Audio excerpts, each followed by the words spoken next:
like a Hellcat.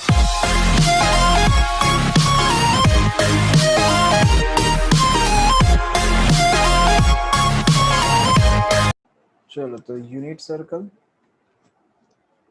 let's say અહીંયા point A, this one is A dash, this one is B, and this one is B dash. The coordinate of A is equals to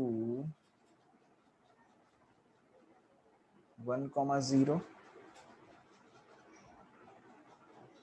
Coordinate of A dash is equal to -1, 0. Coordinate of B is equal to 0, 1, and coordinate of C is equal to 0, -1. Okay. તો આટલું આપણે કર્યું હતું.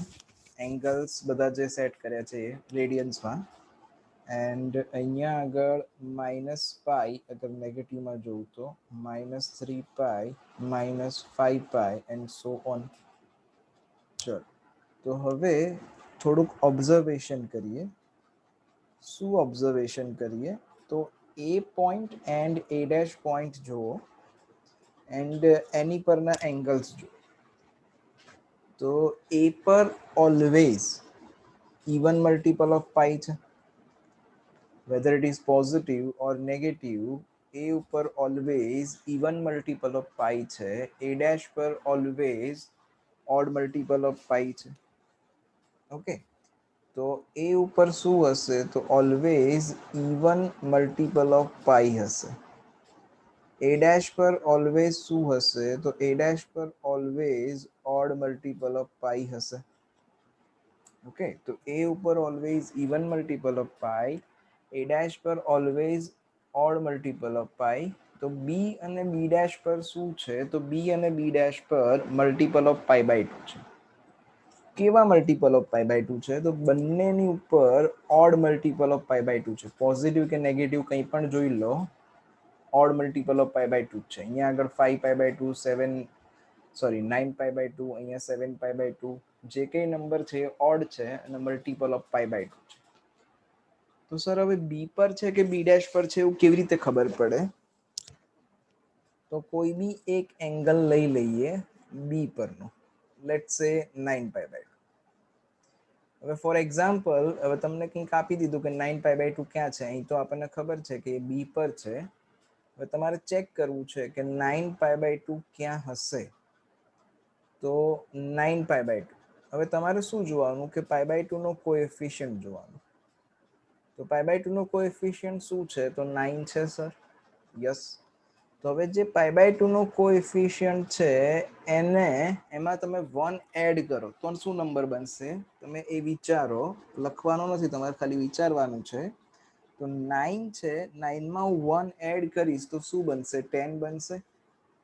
હવે જે નવો number બન્યો એ divisible by 4 છે કે નહીં એ ચેક કરો. ડિવિઝિબલ બાય 4 જ જોવાનું છે અને તો જ સેટ થશે. તો 10 જે બન્યો એ 10 એ ડિવિઝિબલ બાય 4 છે? ના sir. Divisible means exactly divide થવું જોઈએ, ડેસિમલમાં આન્સર ના આવવો જોઈએ, ઇન્ટીજર આન્સર આવવો જોઈએ. તો 10 ડિવાઈડ બાય 4 કરો એટલે 5 by 2 આવે, દેટ ઇઝ 2.5, એટલે એ ડિવિઝિબલ નથી. હવે શું કર્યું હતું અહીંયા આગળ 9 માં મેં 1 એડ કર્યું હતું. હવે શું કરો તો 9 માં 1 સબટ્રેક્ટ કરો. 1 જ એડ સબટ્રેક્ટ કરવાનું, વધારે દૂર નથી જવાનું, 1 જ લેવાનું છે અને ઓલવેઝ 1 જ લેવાનું છે. તો હું 9 માંથી 1 સબટ્રેક્ટ કરું તો શું બનશે તો 8 બનશે. હવે ચેક કરો તો કે 8 એ ડિવિઝિબલ બાય 4 છે. તો યસ સર, 8 એ ડિવિઝિબલ બાય 4 છે. ઇન શોર્ટ કહેવાનો મતલબ શું કે બી પર કેવા આવશે તો બી ઉપર -1 કરું અને પછી ડિવિઝિબલ બાય 4 થતા હોય એવા પાઈ બાય 2 બધા બી પર આવશે. તો બી ડેશ પર કેવા આવશે તો બી ડેશ પર આનાથી ઊંધું હશે. -1 ની જગ્યાએ +1 કરો અને ડિવિઝિબલ બાય 4 કરો, ઇન્ટુ પાઈ બાય 2 બધા બી ડેશ પર હશે. જો સર આવું નેગેટિવમાં આપ્યું હોય તો પણ થાય? હા, નેગેટિવમાં આપ્યું હોય તો પણ થાય. અહીંયા જો -11 પાઈ બાય 2, એટલે -11 પાઈ બાય 2 લઈ લઉં તો -11 પાઈ બાય 2. તો હવે પાઈ બાય 2 નો કોએફિશિયન્ટ શું છે -11 છે, એટલે -11 -1 કરો તો શું બનશે -12 બનશે. એટલે -12 જે છે એ 4 થી ડિવાઈડ થાય છે. યસ સર, એ 4 થી ડિવાઈડ થાય છે. જોયું તો -1 ડિવિઝિબલ બાય 4 બધા બી પર આવશે. એવી જ રીતે બી ડેશ પર જોશો, લેટ્સ સે બી ડેશ ઉપર કોઈ નેગેટિવ લઈ લઈએ, એટલે આ -9π/2 લઈ લઈએ. તો -9π/2 છે તમારી જોડે, એટલે π/2 નો કોએફિશિયન્ટ શું છે? તો -9 છે. એટલે હવે -9 +1 કરો. કેમ? કારણ કે બી ડેશ પર કેવા હોય? +1 ડિવિઝિબલ બાય 4. તો અહીંયા +1 કરશો એટલે -8 આવશે. -8 જે રહ્યું એ 4 થી ડિવાઈડ થાય. યસ સર, એટલે એ બી ડેશ પર આવશે. તો બી પર કેવા આવશે? તો -1 ડિવિઝિબલ બાય 4 બધા બી પર આવશે, અને બી ડેશ પર કેવા આવશે? તો +1 ડિવિઝિબલ બાય 4 બધા બી પર આવશે. ફોર એક્ઝામ્પલ, તમને એવું કીધું હોય કે 21π/2 આ ક્યાં આવશે, એવું તમને પૂછ્યું હોય, તો શું આન્સર આવશે? તો સર આ બધું કામમાં ક્યાં આવશે? એટલે આ તો થઈ π/2 અને પાઈ ની વાત થઈ. Suppose two we are given that like આપણને આવું આપી દે કે 123π/4 ફાઇન્ડ કરો કે આ ક્યાં આવશે. તો જો મલ્ટીપલ ઓફ પાઈ હોય તો એ પર આવે, કાં તો એ ડેશ પર આવે. મલ્ટીપલ ઓફ π/2 હોય તો એ કાં તો બી પર આવે, કાં તો બી ડેશ પર આવે. પણ આ π/4 છે, હે ને? મલ્ટીપલ ઓફ π/4 થઈ, એટલે એ કોઈ ક્વોડ્રન્ટમાં આવતું હશે, કાં તો ફર્સ્ટ કાં તો સેકન્ડ, સમ ક્વોડ્રન્ટમાં આ વેલ્યુ આવતી હશે. તો હવે ક્વોડ્રન્ટ કેવી રીતે ફાઇન્ડ કરવાના? તો તમારે નીચેનો નિયરેસ્ટ મલ્ટીપલ ઉપર સેટ કરવાનો. એટલે 123 ની આજુમાં કે બાજુમાં એવો કોઈ નંબર કે જે 4 થી ડિવાઈડ થતો હોય. વી હેવ ધ વેલ્યુ, એટલે અહીંયા 123π/4 છે, એને 124π-π/4 લખી નાખ્યું. કેમ સર આને 124 - π લખ્યું, 120 + 3 ના લખ્યું? તો એનું રીઝન તમને કીધું કે અહીંયા નીચે 4 છે, એટલે ઉપર 4 નો મલ્ટીપલ લાવવાનો. હવે શું કરવાનું? તો હવે ઇન્ડિવિજ્યુઅલ ડિવાઈડ કરી નાખવાનું. હવે ઇન્ડિવિજ્યુઅલ ડિવાઈડ કરશું એટલે આ 124π/4 - π/4. Now simplify this. So 124 divided by 4, so 4 3s are 12 and 4 1s are 4, so it is 31π - π/4 થઈ ગયું. ઓકે, હવે યુનિટ સર્કલનો રફ ડાયાગ્રામ ડ્રો કરું. આપણે આખા સર્કલની કંઈ જરૂર નથી. તો અહીંયા એ આવતું હતું, અહીંયા એ ડેશ આવતું હતું, અહીંયા બધા ઇવન પાઈ આવતા હતા, જેમ પ્રીવિયસલી આપણે જોયું એમ, અને અહીંયા બધા ઓડ પાઈ આવતા હતા. તો these are even pies, these are odd pie. Okay, તો અહીંયા આગળ ઓડ પાઈ છે આપણી જોડે, અને અહીંયા ઇવન પાઈ છે. તો હવે ચેક કરો. શું ચેક કરવાનું છે? કે આ જે છે એ ઇવન છે કે ઓડ છે, એ તમારે ચેક કરવાનું છે. તો 31π which is an odd number. તો according to the odd number તમે લોકો અહીંયા એ ડેશ પર પહોંચી ગયા, એટલે અહીંયા ઊભા છો તમે અત્યારે. After that check whether the next one angle, એટલે આ જે એંગલ છે એ પોઝિટિવ છે કે નેગેટિવ છે એ જોવાનું તમારે. આ ઓરિજિનલ એંગલ પોઝિટિવ નેગેટિવ કંઈ પણ હોઈ શકે, આપણે એની જોડે અત્યારે લેવા દેવા નથી. અત્યારે આ જે એંગલ છે એ નેગેટિવ છે કે પોઝિટિવ છે એ જોવાનું. તો એંગલ ઇઝ નેગેટિવ.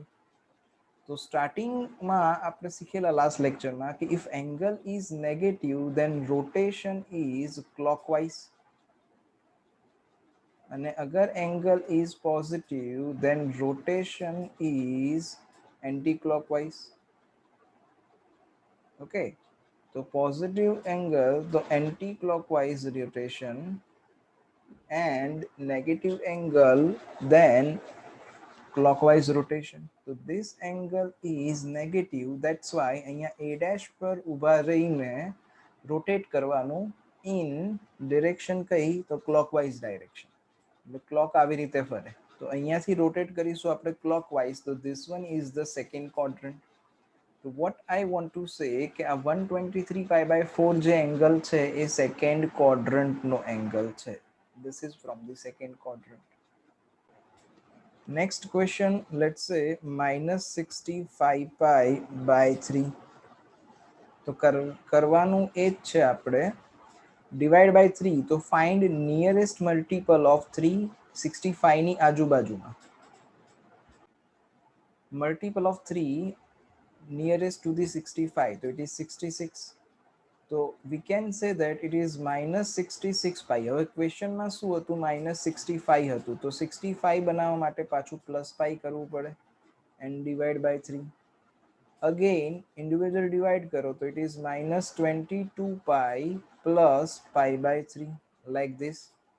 ફરીથી આપણું છોટું શું યુનિટ સર્કલ, અહીંયા બધા a પર હશે even પાઈ હશે, અહીંયા બધા odd હશે. Okay, so let's start with that. Minus 22 pi by 3 છે, sorry minus 22 pi છે. This one is even or odd? So this is even. According to that even pi છે એટલે આપણે અહીંયા પહોંચી ગયા. માઇનસ છે કે પ્લસ છે doesn't matter. હવે નેક્સ્ટ વાળું ચેક કરો કે નેક્સ્ટ વાળો એંગલ પોઝિટિવ છે કે નેગેટિવ છે. તો આ પોઝિટિવ છે. તો હમણાં જ જોયું કે if it is positive then rotation is anti clockwise. તો અહીંયા a પર ઊભા છીએ અને એન્ટી ક્લોકવાઇઝ રોટેશન લઈએ આપણે. તો અહીંયા a ઉપર ઊભા રહીને એન્ટી ક્લોકવાઇઝ રોટેટ કરો એટલે એન્ટી ક્લોકવાઇઝ, તો ઘડિયાળ આવી રીતે ફરશે, ક્લોક આવી રીતે ફરે એટલે એન્ટી ક્લોકવાઇઝ એટલે આપણે ઊંધા જવાનું છે. એન્ટી ક્લોકવાઇઝ એટલે આ સાઈડ પર. તો આ કયું ક્વોડ્રન્ટ થયું? તો ઇટ ઇઝ ફર્સ્ટ ક્વોડ્રન્ટ. તો answer is the angle is from the first quadrant. That's it. જેવી રીતે એંગલ્સ પોઝિટિવ નેગેટિવ હતા એવી જ રીતે સાઇન કોસ ટેનમાં વેલ્યુઝ જે આવે, જે તમે ટેબલ લાસ્ટ યર ભણતા હતા 0 degree, 30 degree, 45 degree, 60 degree and 90 degree, એમાં જે વેલ્યુઝ આવતી હતી એ વેલ્યુઝ પણ સાઇન કોસ ટેન માટે એંગલ બદલાય તો પોઝિટિવ નેગેટિવ થઈ શકે. તો ક્યારે પોઝિટિવ લેવાની અને ક્યારે નેગેટિવ લેવાની ઇટ ડિપેન્ડ્સ ઓન કે કયા ક્વોડ્રન્ટમાં છે. કેવી રીતે સર? તો એના માટે ફરીથી સર્કલ ડ્રો કરીએ. ચલો, તો for the unit circle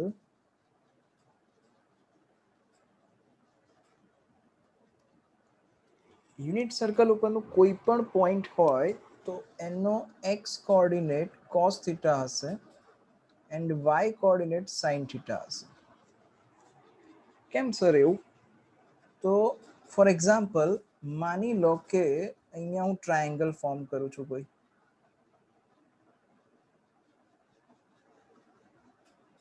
like this. તો અહીંયા coordinate suppose two p is x, y plot કરું તો કઈ રીતે પ્લોટિંગ થાય કે અહીંયા x એક્સિસ પર આપણે x યુનિટ ખસ્યા હોઈશું. અહીંયા આગળ હાઈટ કેટલી હશે? તો આ y યુનિટ હશે. જેમ આપણે ગ્રાફ પ્લોટ કરતા હતા, સપોઝ ટુ તમને 3,2 પોઈન્ટ પ્લોટ કરવાનું કે તો કઈ રીતે થાય? તો અહીંયા x પર 3 જવાનું, પછી અહીંયા y પર 2 જવાનું અને બંને જ્યાં મીટ કરે ત્યાં 3,2 પોઈન્ટ મૂકી દેવાનું. આવી રીતે સેમ એની જ લોજિક અહીંયા અપ્લાય કર્યું છે. Let's say this angle is theta and we know that centre અહીંયા આગળ O લઈ લઈએ તો આ જે OP છે એ રેડિયસ કહેવાય અને યુનિટ સર્કલ માટે રેડિયસ 1 યુનિટ હોય. ઓકે, તો અગર હું cos થીટા કરીશ તો cos theta is equal to શું થશે? તો cos થીટા એટલે શું હતું? એડજસન્ટ અપોન હાઇપોટેન્યુસ. તો adjacent is x upon hypotenuse is 1, તો x ની વેલ્યુ શું મળી? cos theta. સેમ થિંગ અગર sin theta કરીશ તો sin theta is equal to opposite and opposite is y upon hypotenuse is 1, તો y is equal to sin theta. આવું થશે. ઓકે, તો x is equal to cos theta and y is equal to sin theta થયું. તો અહીંયા x ની જગ્યાએ હું શું લખી શકું? તો x ની જગ્યાએ હું cos theta લખી શકું અને y ની જગ્યાએ હું શું લખી શકું? તો sin theta લખી શકું. તો that's why on unit circle કોઈ પણ point હોય એનો x coordinate cos theta લખાય and y coordinate sin theta લખાય. તો હમણાં જ એમ કીધું હતું એમ કે these are 4 quadrants and according to the quadrants xy negative positive જોવાનું તમારે. શું નેગેટિવ પોઝિટિવ જોવાનું? તો ફર્સ્ટ ક્વોડ્રન્ટ છે તો x પોઝિટિવ હોય, y પણ પોઝિટિવ હોય. સેકન્ડ ક્વોડ્રન્ટ છે તો x નેગેટિવ હોય કારણ કે આ નેગેટિવ x એક્સિસ છે અને y પોઝિટિવ હોય બીકોઝ આ પોઝિટિવ y એક્સિસ છે. હવે અહીંયા આગળ તો અહીંયા x પણ નેગેટિવ છે અને y પણ નેગેટિવ છે. અહીંયા આગળ તો અહીંયા x positive and y negative like this. Okay, તો આનો મતલબ શું થયો? અગર આને હું કમ્પેર કરું કોની જોડે? cos theta and sin theta જોડે. તો ફર્સ્ટ ક્વોડ્રન્ટ માટે cos theta is positive, sin theta is positive. તો ફોર ધી ફર્સ્ટ ક્વોડ્રન્ટ કોણ પોઝિટિવ હશે? તો sin અને cos પોઝિટિવ હશે. અગર sin અને cos પોઝિટિવ હોય તો tan કેવું હોય? tan is just the ratio of sin and cos. sin અને cos નો રેશિયો લો એટલે tan બને. તો tan પણ પોઝિટિવ હશે કારણ કે tan શું છે? તો sin upon cos. So sin is positive, cos is positive. The ratio of any two positive number is but obvious positive. Sec અને cosec એ શું છે? sec cosec cot. તો they are the reciprocal of sin cos and tan. હવે કોઈ પણ positive નંબરનું reciprocal લઉં તો કોઈ પણ પોઝિટિવ નંબરનું reciprocal will B positive of course, है ना? तो it means all are positive. All six functions sin, cos, tan, cosec, sec, cot, all six functions are positive in first quadrant. And that's why તમે પેલું જે table બનાવતા હતા એ ટેબલમાં શું હતું? તો 0 to 90 વચ્ચેના એંગલ આવતા હતા અને એટ ધેટ ટાઈમ તમે કોઈ પણ વેલ્યુ નેગેટિવ નતા લેતા. એનું રીઝન આ છે કારણ કે 0 to 90 વચ્ચેના એંગલ હતા એન્ડ 0 to 90 એટલે ફર્સ્ટ ક્વોડ્રન્ટ એન્ડ ફર્સ્ટ ક્વોડ્રન્ટમાં બધા જ પોઝિટિવ હોય. Now think about the second quadrant. તો સેકન્ડ ક્વોડ્રન્ટમાં શું થાય? તો x coordinate is negative and y coordinate is positive. તો આને કમ્પેર કરો આની જોડે cos sin જોડે. તો કોણ પોઝિટિવ? તો sin પોઝિટિવ. હવે અગર sin પોઝિટિવ હોય તો કોણ પોઝિટિવ થઈ શકે? cos નેગેટિવ છે, sin પોઝિટિવ છે તો ઓબ્વિયસલી tan નેગેટિવ જ થવાનું કારણ કે tan શું હોય? રેશિયો છે. તો positive value upon negative value, તો ફાઇનલ આન્સર ઇઝ નેગેટિવ. તો અગર sin પોઝિટિવ હોય તો બીજું કોણ પોઝિટિવ થાય? તો cosec પોઝિટિવ થાય. sin અને sin નો રેસિપ્રોકલ, એનો રેસિપ્રોકલ કરો એ જ પોઝિટિવ થાય, બાકી કોઈ પોઝિટિવ નહીં થાય. તો સેકન્ડ ક્વોડ્રન્ટમાં ખાલી sin પોઝિટિવ થશે. Same way third quadrant discuss કરીએ તો sin નેગેટિવ છે, cos પણ નેગેટિવ છે, તો પોઝિટિવ કોણ થશે? તો tan પોઝિટિવ થશે. કેમ? because tan is ratio of sin and cos. તો નેગેટિવ અપોન નેગેટિવ તો એ પોઝિટિવ બની જશે. હવે tan પોઝિટિવ હોય તો બીજું કોણ પોઝિટિવ હોઈ શકે? તો tan પોઝિટિવ હોય તો બીજું cot પોઝિટિવ હોઈ શકે. Okay, so that's why tan and cot are positive. Remaining functions are negative. Next, fourth quadrant. તો fourth quadrant માટે વિચારીએ અહીંયા. તો આને કમ્પેર કરું પોઝિટિવ નેગેટિવ ને આની જોડે. તો cos is positive and sin is negative. તો અગર cos પોઝિટિવ હોય તો બીજું કોણ પોઝિટિવ હોઈ શકે? તો sec પોઝિટિવ હોઈ શકે. ઓકે, તો યાદ રાખવા માટે આવું યાદ રાખવાનું તમારે all STC. ફર્સ્ટ ક્વોડ્રન્ટ ધર્મશાળા બધા પોઝિટિવ હોય, બધા રહી શકે. સેકન્ડ ક્વોડ્રન્ટ સાઇન નું ઘર છે તો સાઇન અને સાઇન ની વાઇફ જ રહેશે એટલે sine and cosec are positive. Third quadrant tan and cot. Fourth quadrant C એટલે cos સમજવાનો, બરોબર? સી એટલે cos, તો cos and sec are positive like this. હવે સર આનું યુટિલાઇઝેશન ક્યાં આવે? આનું યુઝ ક્યાં થશે? તો અહીંયા થશે. તમને એવું આપી દેશે કે cos 123 pi by 4 ની વેલ્યુ ફાઇન્ડ કરો. Find the value of cos 123 pi by 4. તો સર કેવી રીતે? જો અહીંયા આગળ pi by 4 હોય એટલે તમારે ટેબલ જે 0 to 90 વાળું હતું એમાં વેલ્યુ જોવાની pi by 4 ની. pi by 4 એટલે શું થાય? તો 45 ડિગ્રી થાય. કેવી રીતે થાય? તો આપણે લાસ્ટ લેક્ચરમાં જોયેલું પેલું radian to degree and degree to radian. એટલે તમારે વેલ્યુ જોવાની cos 45 ની છે તો cos 45 ની વેલ્યુ 1/√2 થાય છે એટલે cos 123 pi by 4 ની વેલ્યુ 1/√2 ના ટર્મ્સમાં જ આવશે, યા તો પોઝિટિવ યા તો નેગેટિવ. હવે કેવી રીતે ડિસાઈડ થશે? તો આ સિમ્પ્લિફિકેશન તમારે એમાં પણ કરવું પડશે and this is second quadrant.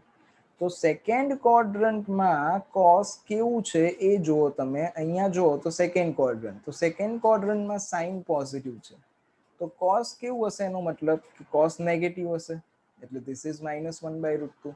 તો cos 123 pi by 4 ની વેલ્યુ આવશે -1/√2.